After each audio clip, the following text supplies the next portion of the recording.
Don't urge me to leave you or turn back from you. But where you go, I will go, and where you stay, I will stay.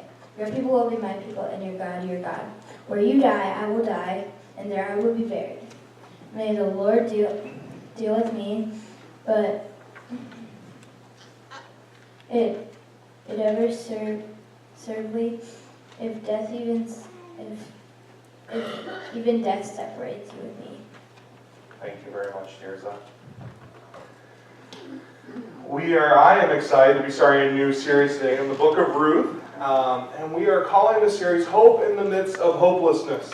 Hope in the Midst of Hopelessness. And we'll be working through this short book for the rest of the month of November as we talk about an important theme in our own lives, and that is hope. Hope is kind of a funny word. We use it in some fairly strange ways in our culture. We talk about it as a wish more than anything. I hope I win the lottery. I hope that, and it's always something that we don't expect to actually happen. And that's what we say we hope for. We expect the worst and we hope for the best. We say things like, hopefully I get that promotion. I hope she says yes. I really hope I get what I want for Christmas. We talk about hope. Sometimes in church you're the recipients of what's going on in my week. And unfortunately sometimes that's the way it is. And so a little bit of that overflows today. This week has been a week of remembering for me. When I was young, I was in 7th grade, and I lived in a small town called Riverdale. We hadn't yet moved out to the farm. Mom and Dad Grandpa and Grandma hadn't retired, so we were still in town, and Dad would drive out and farm. And so, very small town, 208 people, so smaller than Sutherland, bigger than Calumet. Okay, small town. And there was an elementary school, but you got bussed into Kearney for high school. And so I had my friends, and the school was a whole 3 blocks away from my house. And so that was pretty much all the way on the other side of town. And so we would walk there, though. My friends and I had a good friend who lived across the street from me, and a good friend who lived halfway there. And so we'd walk, and we got to my third friend's house, and all 3 of us boys took the 1 block walk that we take every day from his house to the school. And it led us by the little church, the Riverdale Christian Church, every day. And we'd walk right by, and oftentimes we'd play there. I mean, there's a church bell kind of similar to ours out front, and as kids do, they go and ring it. And there's steps with handrails, and we'd go and we'd play on them. But this morning was different. Now, it was a cold morning. It was a cold September morning. And this morning was different because one of my friends, Brandon, heard something. And we looked over, and there was a newborn baby on the steps of the church there. A newborn baby. I'm talking still gooey. Okay? I mean, this is not a cleaned up baby. This baby is newborn. And it's a very cold morning, and there's a towel under his head. And that's it. We didn't know what to do. There were 7th grade boys. I mean, 7th grade boys never know what to do. And so we didn't know what to do. Sorry, Ben. So we ran across the street, and we got our teachers, the teachers that we'd grown up with and knew, and they believed us. And they came running out. One of them called 911, and the other one nabbed up the baby and just held him close and was trying to warm him up.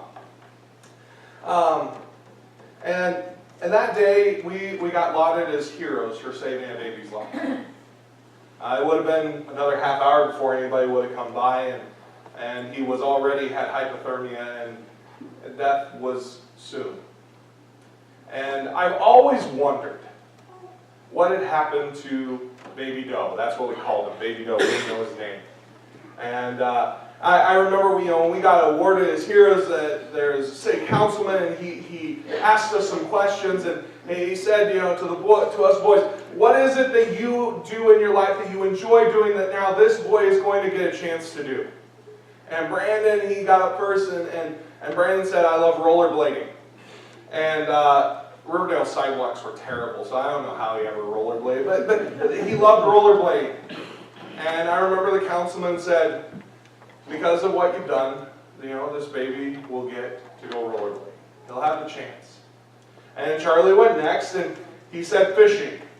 And, and because of what you've done, this baby will get a chance to go fishing. And I was asked next, and they asked me what I would do, and I said fishing too. I don't even care about fishing. I mean, it's my brother's the fisherman. I struggle with it. But I've always regretted saying fishing. I've always regretted saying fishing. Because of anything in my life, of all the things I've wondered about that boy, about that kid, is, does he know Jesus? If there was anything I could give to that kid, this kid that I helped save his life, that I had a part in making sure that he's alive, if there was anything I could do, it would be to make sure that he knew Jesus. And I've wondered that throughout the years. What happened to baby Doe? What happened to this boy? Well, Tuesday this week, I got a phone call. And after 22 years, I talked to baby Doe. And it was interesting. Now, you'll have to listen to the rest of the sermon to get to the end of the story. We talk about hope. I had always hoped I would hear it. Hope in the Scriptures is something more than what we make it. Biblical hope is different. I want to offer you a new definition for hope according to the Bible. Hope is the eager and confident expectation that God will be true to His promises. It's the eager and confident expectation that God will be true to His promises. It's not, I hope I win the lottery. It is eager and confident that God is going to do what God has promised that He will do. That's what hope is.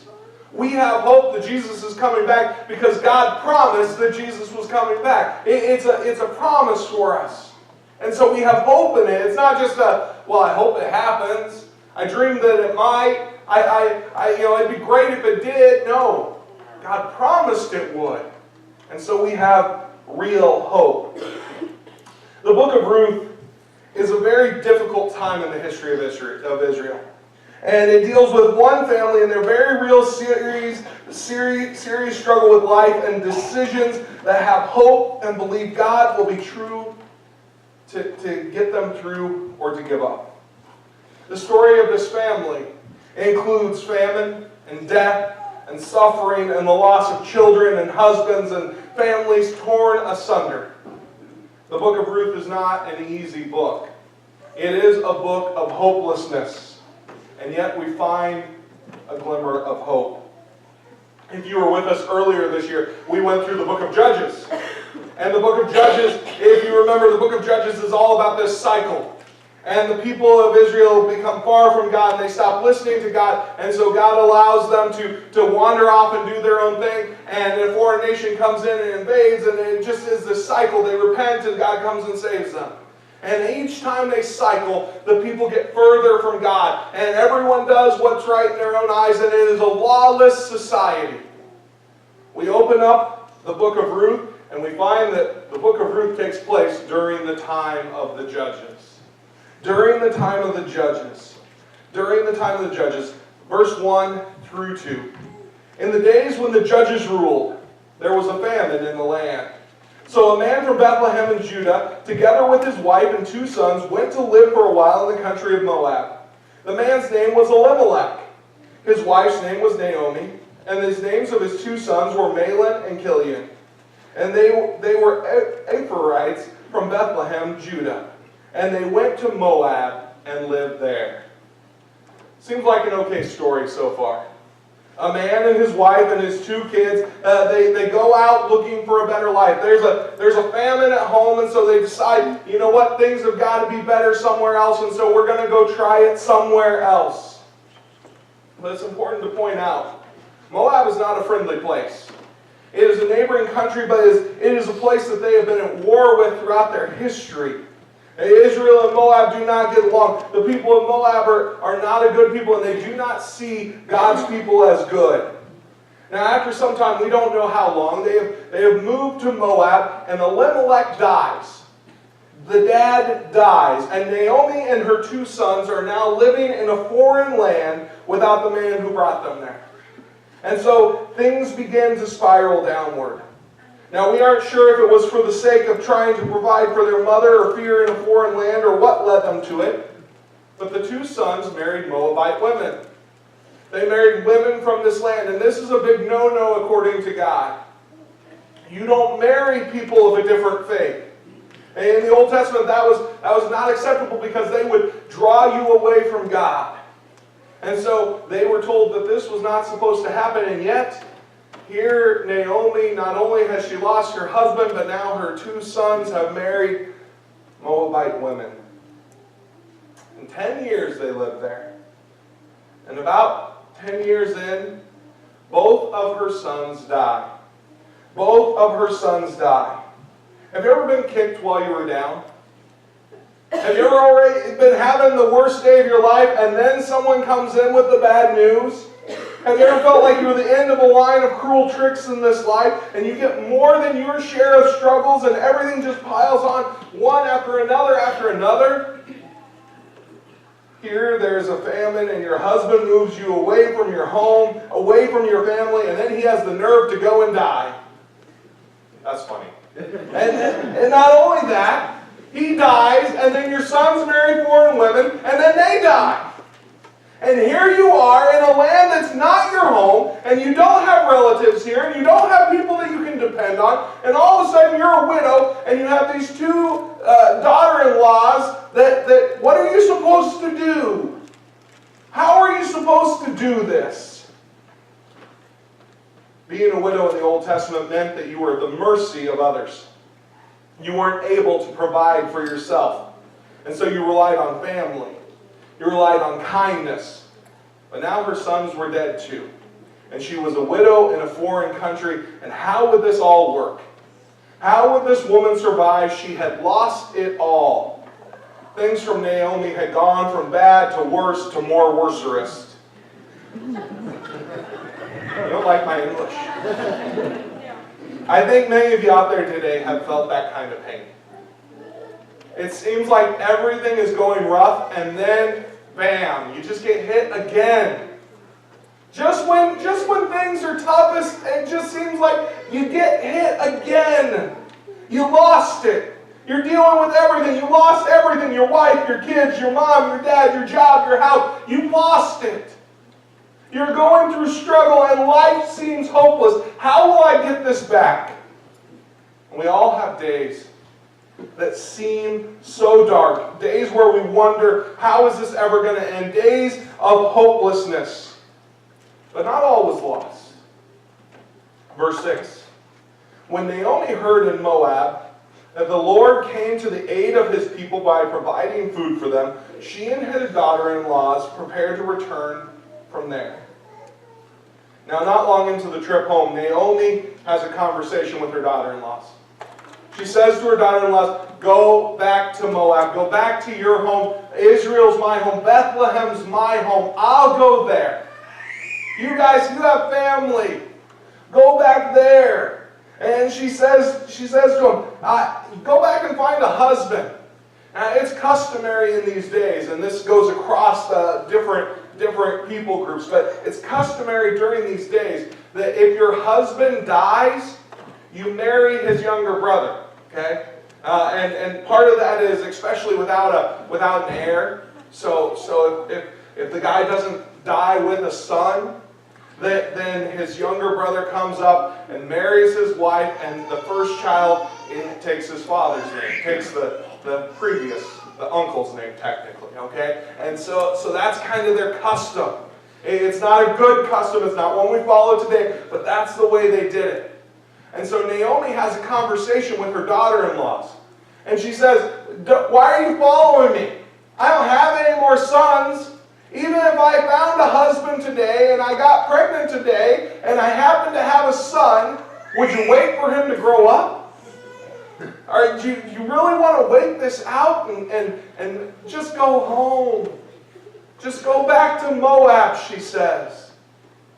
And she has her 2 daughter-in-laws go home Verse 13, it is more bitter for me than for you, because the Lord's hand has turned against me.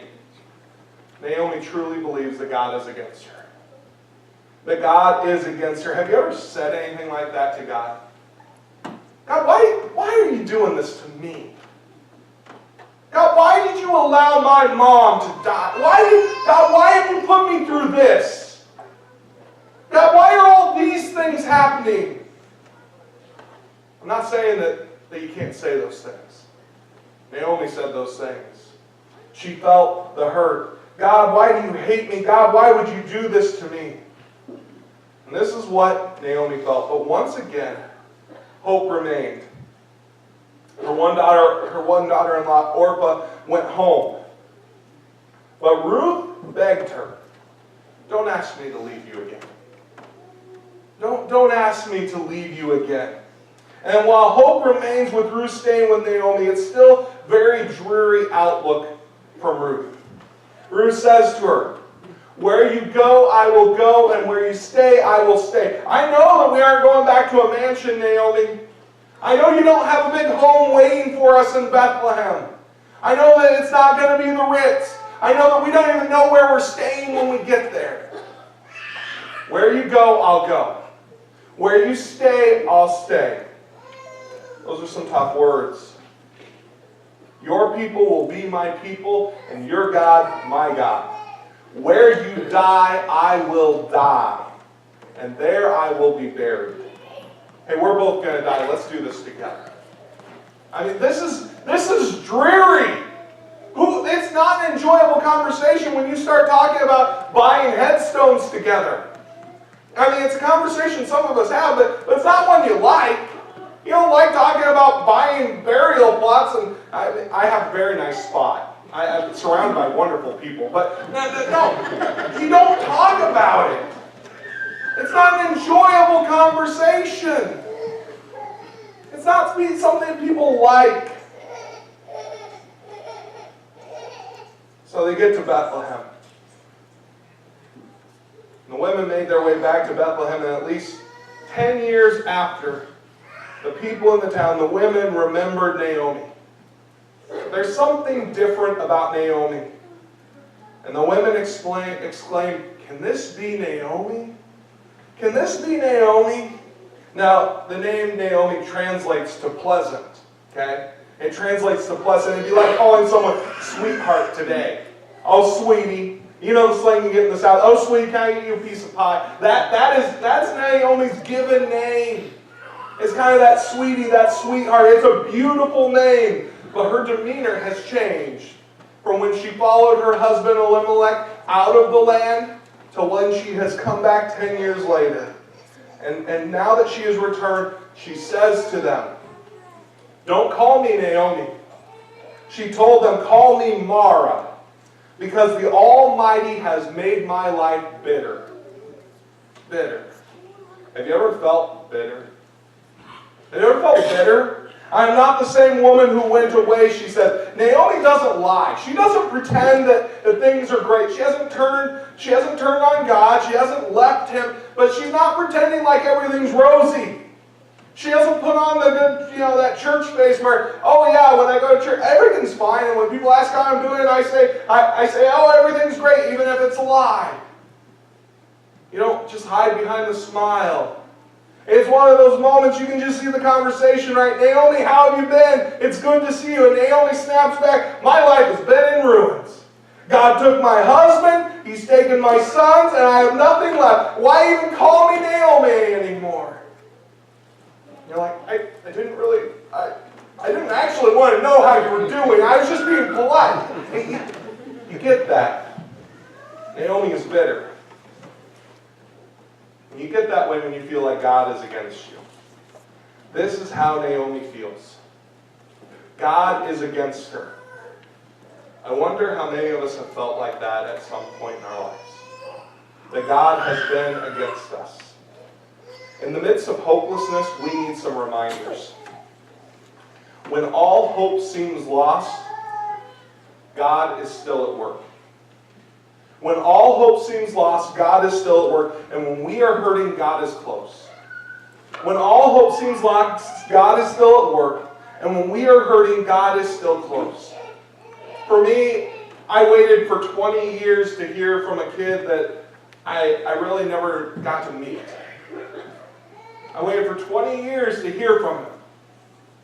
20 years wondering, will the records be closed and will he never know? 20 years wondering, will he know Jesus? Will the most important thing in my life be something that matters to him? And I wait, and I wait. And sometimes we wait, and it's perfect. Because we're supposed to wait. And just because we're not hearing the answer, just because everything seems lost, doesn't mean that God isn't still at work. For me, on Tuesday night, I got to hear from a young man who was raised in a Christian household and who has seen God bring this all together and believes in him very strongly. And to me, that meant the world. We all react differently to tough times. We all react differently to tough times. Even in this scripture, they reacted differently to tough times. Maybe you're like Elimelech. Many of us guys are. Something's bad, I need to fix it. Guys, we resonate with that. Something's bad, my family needs help, I'm going to fix this. I'm going to fix this. I'll do everything in my power to provide for my family. And if that means I pick them up out of this famine and move them and take them so that they can have food to eat, I'll do it. And Elimelech, that's what he looks at. He says, there's something bad. I'm going to fix it my way. I'm not asking for anybody's help. I'm not waiting for anybody else. I'm doing it. Sometimes we do that and we do it without God. And it might seem like it works, but if God's not in it, it is doomed to fail. Many were like Orpah, the daughter-in-law who returned home. There's actually a passage where she talked about faithfulness to her mother-in-law. I want to go with you. I want to go with you. But then she sat there and she weighed the situation. And in the midst of stressful situations, it's easier to turn away. You don't know how many new Christians, how many people who have become a Christian recently, all of a sudden your mom died and you're going through a tough time and it's like, man, my old life was so much better and I didn't have these problems back then. Back before I started believing in God, these weren't my problems back then. And we can be like Orpah, but I promise you sickness comes to the Christian and the non-Christian. Naomi. We can feel like Naomi. Like God is against you. God, you could have stopped this, but he didn't. It sure seems like he's against me. It sure seems like he wants to hurt me. There's bitterness and anger. You still believe in him, but you're blaming him. And there's plenty of that goes on. Or Ruth. Life has certainly thrown you its curve, but you stay the course and you hope. We must have hope. The eager and confident expectation that God will be true to his promises. Ruth chapter 1 is a disappointing chapter in the Bible, but it ends with this glimmer of hope. It ends in verse 22. So Naomi returned from Moab, accompanied by Ruth, the Moabite, her daughter-in-law, arriving in Bethlehem as the barley harvest was beginning. Remember, when they left, this was a famine, and there was no food.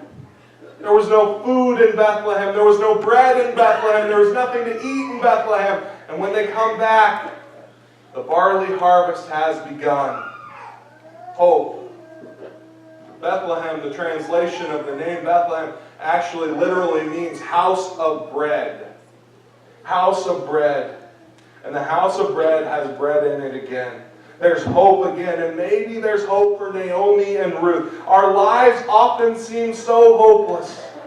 We don't know where to turn or what to do, but we have a God who in our darkest moments is working to change our story if we will stick with him. If we'll stick with him, if we don't give up in these hard times, God is at work. Don't fear in these moments of trial. God is closer to you than you can ever imagine. As I look at the story of Ruth, I see that glimmer of hope. And I want to encourage you, if you're going through a tough time today, if you're going through a tough time this month, if you're going through a tough year of your life, don't give up hope. Because God is working on hope in the midst of our hopelessness. And I hope that you come back these next few weeks as we discover what it looks like in their life of Ruth. Because hope is there and it's real, and God has been working in the background all along to bring it to fruition.